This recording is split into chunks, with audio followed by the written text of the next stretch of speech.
अस्सलाम वालेकुम।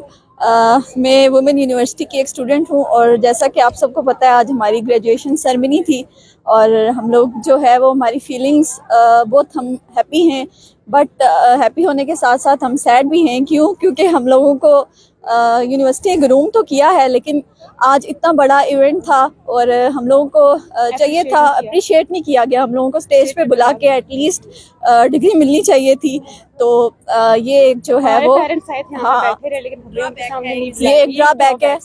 और बाकी ये है कि हम अपने पेरेंट्स को क्रेडिट देना चाहेंगे, उनकी वजह से आज हम यहाँ तक पहुँचे। अपने टीचर्स को जो है वो क्रेडिट देंगे, उन्हें हमें जो है वो बहुत सपोर्ट किया, ग्रूम किया, हमने बहुत ज़्यादा लर्निंग की और thank you so much. University एक बाग में मतलब अस्सलाम वालेकुम, मैं भी इस यूनिवर्सिटी की एक स्टूडेंट हूँ और आज हमारी सेरेमनी थी ग्रेजुएशन। हम ग्रेजुएट हुए, हमें बहुत खुशी है। लेकिन जैसा कि इन्होंने कहा कि एक हमें थोड़ी सी दुख यही है कि हमें अप्रिशिएट नहीं किया गया। हम सबका ये दुख है, सब स्टूडेंट्स की तरफ से। हम सिर्फ दो नहीं बोल रहे कि हमें अप्रिशिएट नहीं किया गया। हमारे पेरेंट्स भी आए थे लेकिन हमें बुलाया ही नहीं गया। मतलब थोड़ा बहुत तो करना चाहिए था, इतना टाइम भी था, टाइम की शॉर्टेज भी नहीं थी। तो बाकी ये है कि हमारे लिए यूनिवर्सिटी बहुत अच्छी चीज़ है यहाँ बाग में, क्योंकि हमारे लिए कहीं बाहर जाना मुश्किल था, कहीं पढ़ना, और तो हमें एक अपॉर्चुनिटी दी इन लोगों ने यहाँ पे गर्ल्स के लिए, वो बहुत अच्छी बात है। बस थोड़ा सा हम डिसहार्ट एक चीज़ से, बाकी बहुत अच्छा था।